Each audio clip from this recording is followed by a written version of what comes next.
In the year 1914, roughly 21 million of the 92 million people in America were immigrants who had arrived from various countries since the year 1880. Of the U.S. industrial labor force, 60% of the force was born in a foreign country. Many of the immigrants ended up living in rough conditions in crowded and hazardous tenements. There were also very poor and unsafe working conditions with little pay. There were little to no regulations or policies to help these circumstances. Therefore, disease, fires, crime, poverty, etc. was all very common. From 1893 to 1896, there was a depression that caused many to be discontent with the government.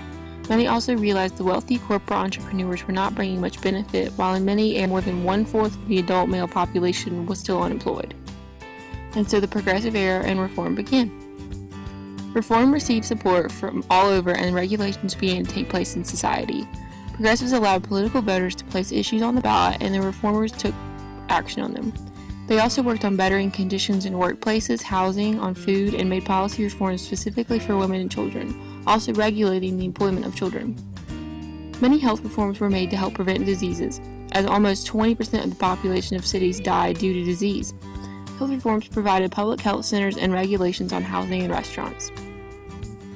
Unfortunately, some progressives were prejudiced and believed immigrants were uncivilized, ignorant, and immoral. Progressivism also faced obstacles. The needs of oppressed groups, low-income people, and workers were neither focused on by the Republicans or the Democrats. Cooperation was also made difficult by ethnic groups because of language barriers, ethnic rivalries, and residential segregation.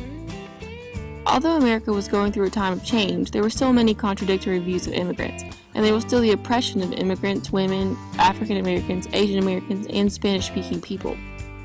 Social reforms continued from 1890 until the U.S. entered World War I.